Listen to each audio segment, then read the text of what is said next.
Welcome to Thrive, your agency resource, the only podcast for creative, media, and technology leaders who are ready to dive deeper into conscious leadership and agency growth. I'm your host, Kelly Campbell. Thrive is brought to you by Accessiby, the leading web accessibility solutions provider. Join thousands of agencies that are already incorporating web inclusivity into their service offerings. Visit accessiby.com today. So welcome to another episode of Thrive. On the last episode, I spoke with Trenton Moss about how to make the interactions among our teams more meaningful. So if you didn't get a chance to check out that episode, please do. There are some real nuggets of gold in there. Today, though, I am honored to speak with my friend Shawne Mitchell, a conscious business consultant, speaker, and author of a new book called Transcendental Leadership: Ageless Principles and Practices for Leading in a Time of Awakening. So hopefully you can see that if you're watching this on video. Definitely head over to Amazon and pick up a copy of that. And we're going to talk all about it today. So Shawne, thank you so much. It's so good to be with you today. Thanks, Kelly. I'm excited and happy, and ever since we met, I just love your essence. So happy to be here. Thank you. So transcendental leadership is a very new, in fact, a brand new conversation in sort of the leadership realm. We talked a little bit earlier about the fact that, that's probably because most people shy away from anything that has to do with, woo-woo, spirituality, anything combining that and leadership, right? So I'm curious as to how you define this new model for leadership and also make it invitational for people to kind of get a little curious about it. Okay, thank you. Well, let me also say that I was working on a master's in consciousness studies, and when it came time for a thesis, I just kind of got this download. Something must have happened in my life right about that time where I was aware of what I thought was quite unconscious leadership. And the fact that the consciousness studies curriculum had a lot to do with all the wisdom traditions, quantum physics, philosophy, and psychology.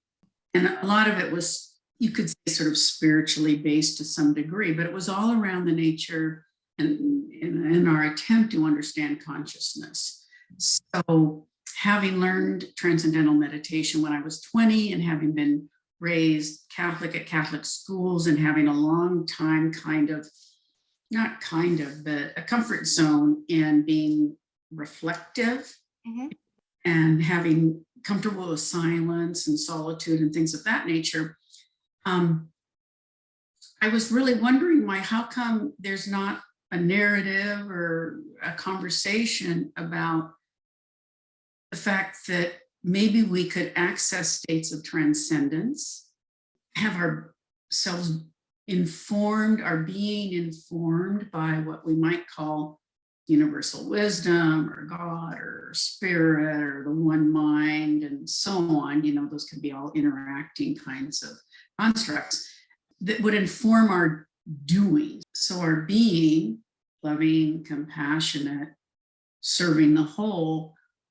could inform our doing, and therefore how we behaved in our actions and who we were in the world, leader of an organization or our own life or family and so on, just who we were, like our soul knows our truth, could be informed by, I want to call it, having practices that access states of transcendence. Does that help a little bit there? Yeah, absolutely. So I wanted to, so then the thesis was, I said, how you have to go to your professors and the committee and, okay, how about this? How about that? And they said, do that. And I was, and at the time I was like, oh, yikes, this is more than I really want to chew on. But anyway, that was really the nail on the head or the foundation of what kind of generated the whole thing for me. And of course, it, really, grace took over from there. Like, this is what we want to talk about. And then it just really grew, like I was able to interview these 5 incredible people all over the world, right? You saw that in the book. But at the same time, they're just like, they're regular people. We could have, yes, Mandela and Gandhi, and, we know all that. But these were like people that we could relate to, are doing their best. They have practices that they use to access. I mean, like, some of them are indigenous plant medicine, if you will, but all kinds, like we'll talk about a little bit more, but I don't know if that quite answers exactly. No, it's great. I love the organic nature of these conversations. So I'm curious about the role that, you might call it like a way to access a state of transcendence. And I know that your background was very heavily into connection to nature. So I'm wondering, how important is the connection to nature when it comes to transcendence and then obviously transcendental leadership? So I would love to hear about that. And I think that there's, from what I remember in the book, there's this whole section where you kind of describe or share the story about who was it, Edgar Mitchell from the Apollo mission. So yeah, just talk maybe a little bit about that, because I think that something a little bit more concrete about how we arrive at these states through connection to nature might help. Well, let me teeny bit digress that in the book, I have 11 categories of what I call these gateways, practices, categories of practices. And nature is one of them. Nature's a primary one for golly, I don't want to say everybody, but most of us. And then there are others, like I mentioned earlier, creativity, meditation, true yoga, and so on. But in terms of nature, when I was young, I just happened to be fortunate to live up in the Pacific Northwest and on a lake, and, was exposed to the water and the mountains and animals, and really have always found for myself that when I can be quiet in nature, present, really, that this is going to be like, go for it.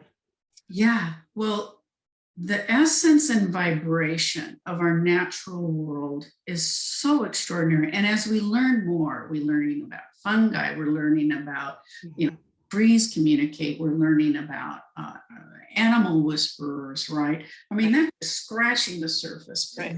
I've been watching all those documentaries on Netflix over the pandemic. So yes. And we're learning more and we're learning more and we're learning more. It's so fascinating and extraordinary. And I guess I would say that, I would have times when I really felt connected, like in the book I talk about where was I, in Kenya?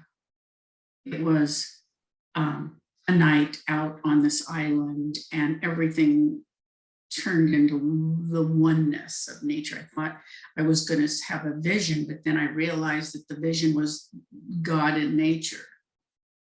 And it does remind me in a little bit of a way, Brian Swim, if you're familiar with him, he's this brilliant cosmologist that talks about some of the oneness with the universe and the galaxy and nature. But in terms of Edgar Mitchell, who, as we know, founded the Institute of Noetic Sciences, which I think was the first serious research institute to look into the hard science of consciousness and so forth. Yeah. And the story goes, and it's really beautifully shared by Claudia Wells. I think she's the CEO, and she helped in the book too, of the Institute of Noetic Sciences. She tells the story when he was, first of all, Edgar Mitchell, as many of you are, he was a strict MIT guy. I mean, he was a science man. There was no woo about this guy, right? And, he's an astronaut. So he's on the way up to the moon. He is doing his serious work. There's no time. He's not looking out the window. But on the way back, he has a chance now. The job's kind of done. And he's sitting at the window kind of, and he's looking out. And he sees this, it chokes me up sometimes, the pearl of our planet, right? And of course I'm not in his head and I don't know, but I don't even say if it was suddenly, I don't even know, but he began to have this epiphany of the oneness of the universe. He felt it in his body. He felt it in his soul, whatever he might have thought that was, that everything was connected. There was this oneness of the entire universe. And he came back to Earth and said, what the heck was that? And like I shared, he spoke to different people and they said that's a lot like what they speak about in Buddhism and Hinduism and a lot of Sanskrit scripture that about the nature of the universe. Mm-hmm. He thought, well, wow, I want to know more about this. And that's when he founded the Institute of Noetic Sciences. Mm. It's so cool. Beautiful. And through the storytelling of that in the book, you almost feel like you're looking out of that window because you could imagine, I mean, we've all seen that picture, right? But like you could imagine being was he the first one to see that? I'm not sure. The first one. Well, the first one anyway, through report feeling that way. Correct. Well, who knows? But the other boys didn't talk about it. Right. That's what I was getting at. That we know of. Maybe amongst themselves. I mean, gosh, who knows? I don't know.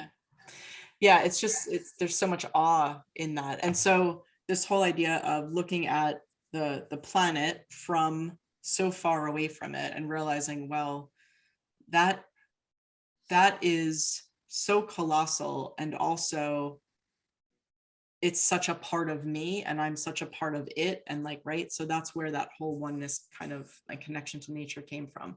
And so this is kind of what we're talking about. I think of my sort of reiteration or reinterpretation of transcendental leadership is almost like conscious leadership. Not that conscious leadership was missing anything. So it's not necessarily an addition to conscious leadership. It's almost like a deepening thereof, right? It's like it makes it somehow more meaningful in these states of transcendence. Well, I agree. But let me just take that a little further. Yeah. Because I don't want to say conscious leadership is sort of flavor du jour, but the key element here is really defining what we mean by conscious. I mean, we are conscious, right? So I feel like what we're talking about is, do we have access to being more consciously aware, right? More present, more, what I want to say, deep listening. Mm-hmm. And so that's what I would like to feel is what we're talking about in terms of conscious leadership and conscious leadership in terms of we're concerned and aware about each other and our planet. Right. So, but the key thing here that I think that, I hope is kind of a little different, deeper element to the transcendental leadership, at least from my perspective here in the book, is that, well, how do I become, let's say, more deeply aware? Right. And it's not like cruising around and trying to, mindfulness, that's great. That's something of an element. But I also feel that mindfulness, if we're not careful, is mindful. I don't want to say we want to be mindless because that doesn't sound right either. But can we get to a state of surrender? Mm. And so I feel that that's a little bit of where I hope my book can contribute with these practices, these 11 categories of practices, because they're different for different people. As I shared with you earlier, one person, maybe they go to church, they don't get their soul fed at church, but, having lived in Santa Barbara forever, they go surfing and they're in the green room and they're seeing God, right? You can spend time with your dog, right? And the love. So back to conscious leadership, and why I'd like to introduce transcendental leadership is I would really, really, really feel great about more people, whether it's meditation or whatever, being able to access these states, which with a consistent practice, can inform our being. We naturally become more peaceful. We naturally become more compassionate.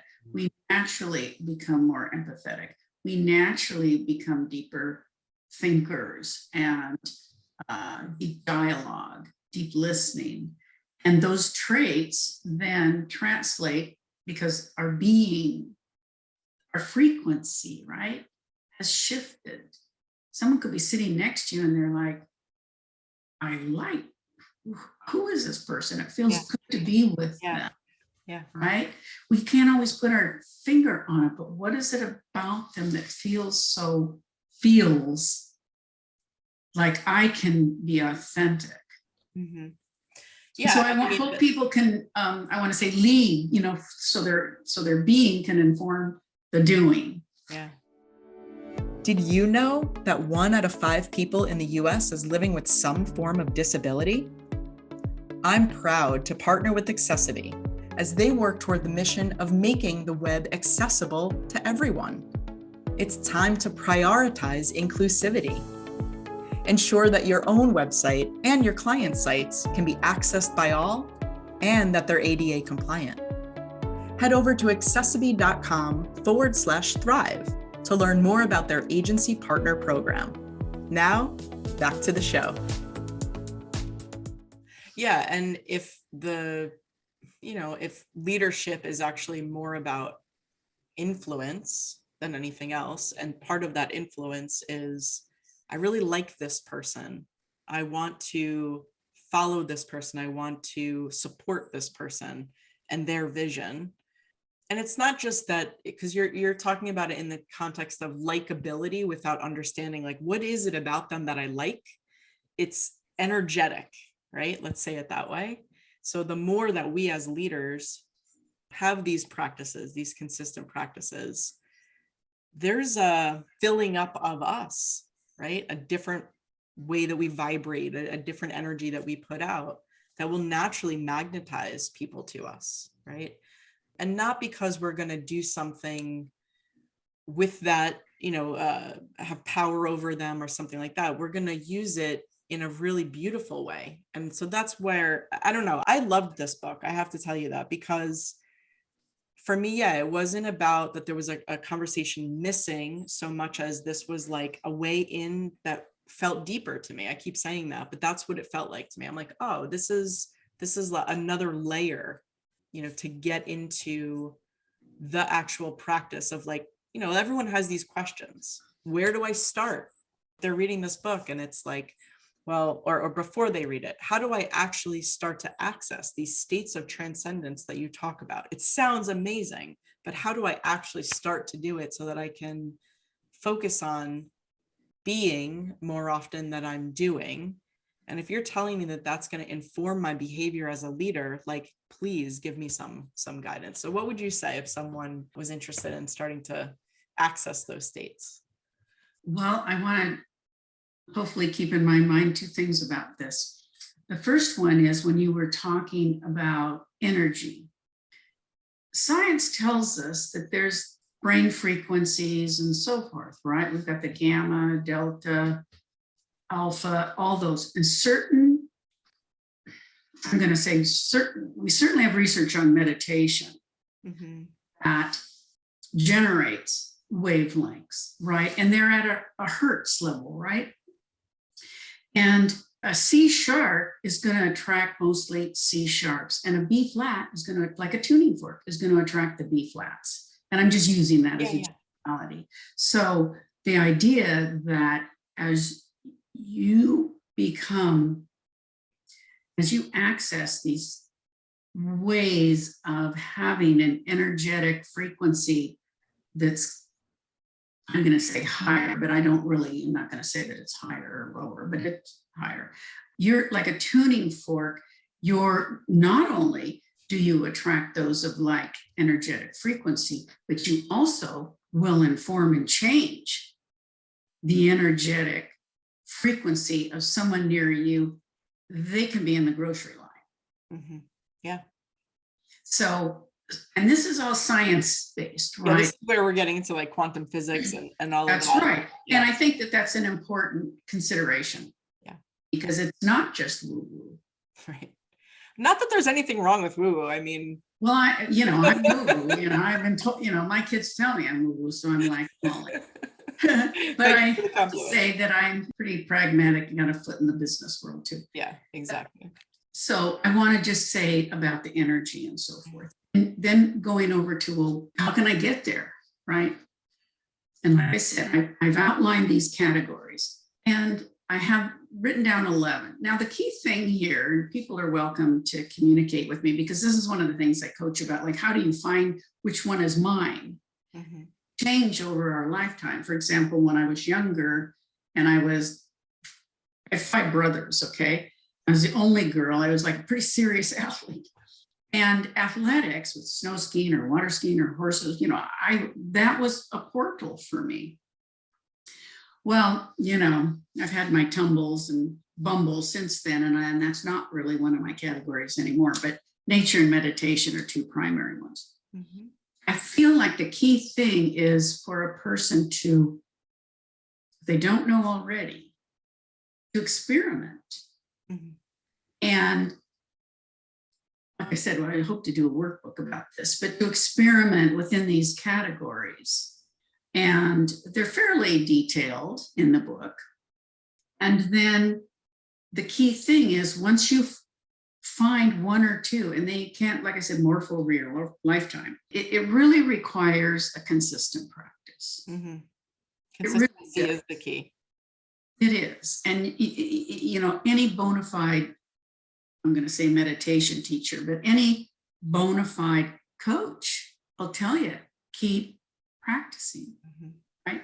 Keep practicing. Yeah, making it a discipline, I think, if that's the way that you start your mornings, or that's what you do before you go to bed, or you carve out a little bit of time in the middle of the day, whatever it is, I mean, that's up to you, but it's the consistency of it. Yeah, and we've talked about nature here quite a bit. Do you go on vision quest? Can you go with the group? Do you go forest baths, right? Do you hike quite a bit? What are the ways that you get out? Well, I talked about surfing, movement, yoga. I'm not talking about the westernized, fitness, looking good yoga. I'm talking about, the 4 paths of yoga that are a serious discipline. Yeah. Musicians, creativity, art. I mean, there's really quite a few. And inspired writing is one for me too. I mean, Emerson can take me over the moon.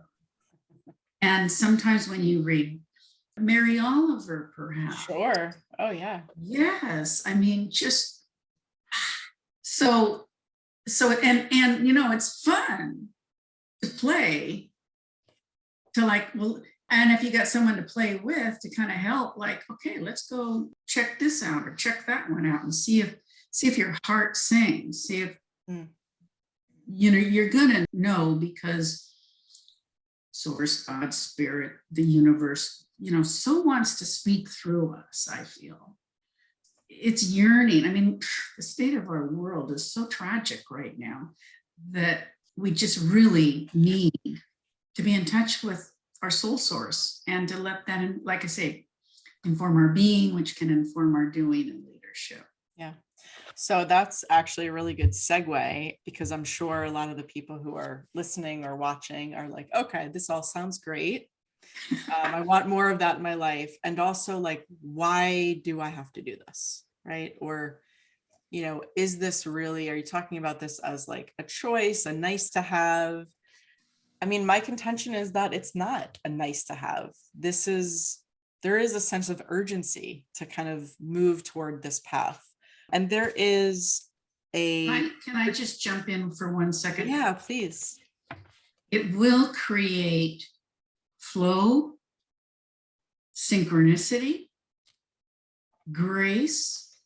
You'll be so surprised to see how synchronicity, coincidences, grace, and flow will just begin to surface.